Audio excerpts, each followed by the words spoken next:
What is going on, everybody? It is RangerMarcus or Marcus Rarement, and as you can see from the title of the video, we have a very exciting video. I have moved to South Central Georgia, where I will be working with the Orianne Society. I've been out here for about 4 days or so, and it's been super busy, super hectic, but this is my first weekend to go exploring, so we're gonna try to look for some herps. But to give you a little backstory here, I will be a land management technician, so I will be doing a lot of prescribed burns, some chainsaw work, some trail maintenance, but there will be some time for surveys to look for indigo snakes, gopher tortoises, and any other bycatch that we can find out here, because there are around 25 species of snakes that we can find. So I'm very excited for the move, being able to work with a great organization, as well as having a diversity of snakes and salamanders and all other herps out here to go find. But today's video, we are just exploring, because I really don't know any of the good spots out here, just like I didn't know in Oregon. So we're just going to explore, look for some salamanders, snakes, see what we can find. Let's get straight to it. There's an egg mass right there. Not sure if it's frog or if it's some sort of salamander. And right at the top of my shadow there is another egg mass. There's also another one. If I can focus on it. Where is it? There it is. Right in the middle of the screen there. Right through the middle here, there's a turkey vulture. It's like right in the middle of the screen. It's right there. I don't know if it has a meal right there, but it's running around, you know, like it's got something.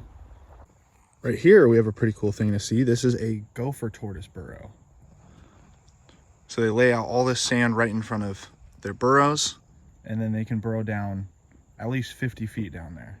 So that gopher tortoise is probably down there up until February or March, until it'll come out and start looking for mates or looking for food out here.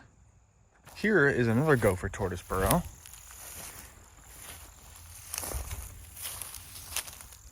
You can see the large amounts of sand that they leave out here.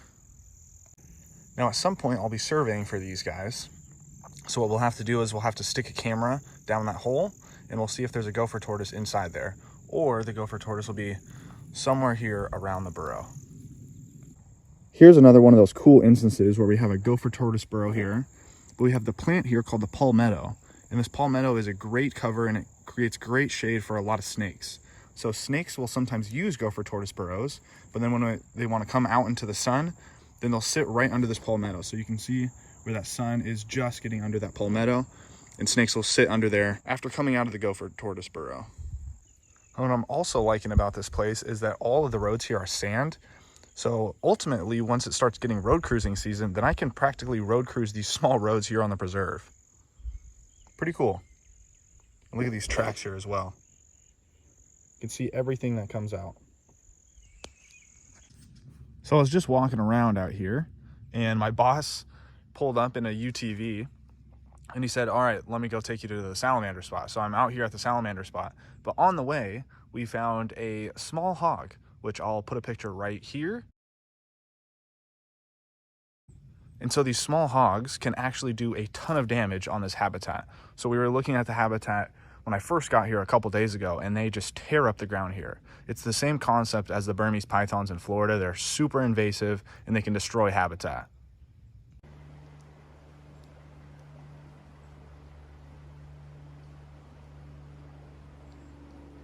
Look at this really cool habitat here. It's perfect for alligators. So I'm kind of looking for them here, but I'm not really sure what to look for. But this would be the habitat.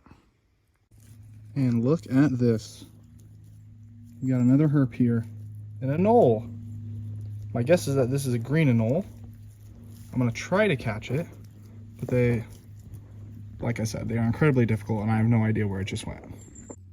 And this is why people call me the goat. Just kidding. But yeah, I'm pretty good at catching lizards. Caught this guy. This is a green anole. And of course it's a lifer, because I have never been out this east before. So this is one of the first species that I've really ever found here. But you can see that green tint to it. But in the wintertime, they have this really dark complexion.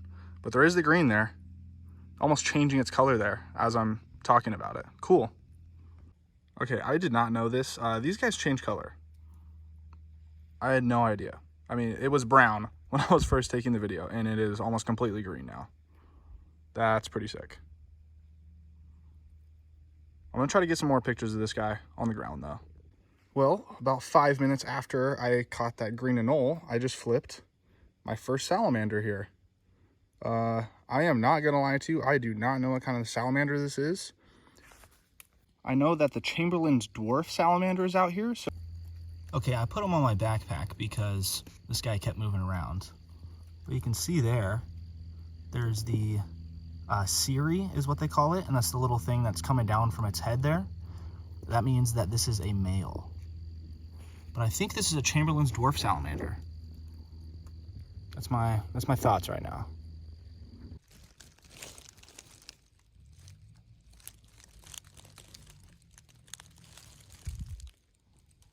All right, putting this guy back now.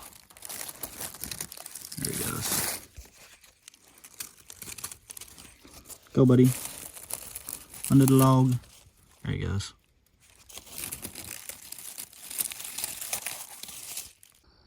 So I'm going to be done for now, but tonight I'll probably get out and look for more salamanders, and then I'll probably also get out tomorrow. All right, guys, it is the next day, and today we are going to be looking for salamanders because the weather is a little bit cooler than it was yesterday. Also, the one salamander that we found yesterday, I told you guys it was a Chamberlain's dwarf salamander. It was actually a southeastern dwarf salamander, but you guys will know that by the time you see this video. Here's a little bit of the habitat we are looking at today. And this is the road that we're walking to. Let's get it. Here is another Gopher tortoise burrow. This one is a fairly small one. Also, this is a brand new phone. This is the new iPhone 14. I forgot to mention that. So the zoom is really cool, and then my pictures should be a lot better. And for our first herp today, we have another green anole. This one has a, look at him looking at me. He's got a kind of cool orange chin right there. It's a good looking individual. Just stumbled across this here. This looks to be an old Gopher tortoise shell. This is the plaster on right here. So I've now got to the area where I kind of want to herp here. See, I'm at an elevation here, but once I go down to that lower elevation, all the water should be down there. So we're gonna flip some logs, see if we can find some salamanders. Just flip this log right here, and we got our first salamander of the day. If it'll ever focus. So here it is. It's a pretty dark individual, whatever it is. It's kind of got a red back to it, almost like an eastern redback. But it could be a dwarf salamander, just a dark variation of it. So I'm really not sure what kind of salamander this is. When you guys see the video, I'll have it here. But pretty cool. First salamander of the day, second salamander of Georgia. So here's another look at this guy. Still unsure of what salamander this is. We got another dwarf salamander.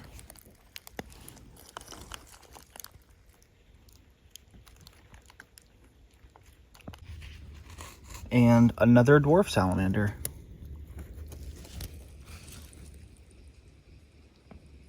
All right, just flipped this log right here. Came up from where all the seepages are, and we flipped.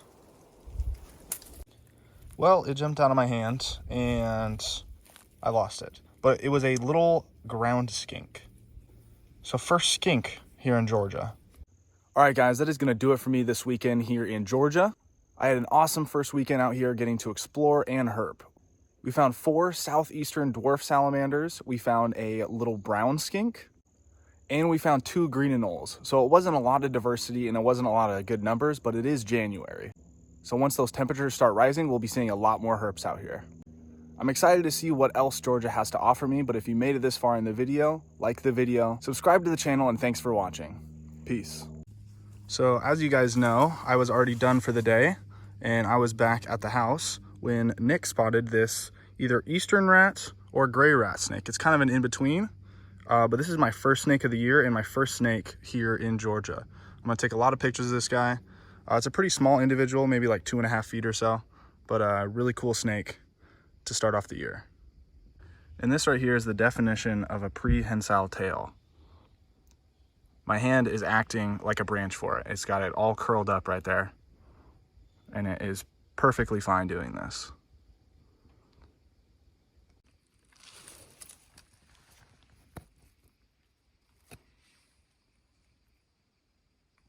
All right, Nick's putting back the snake. Wow. And he's gone.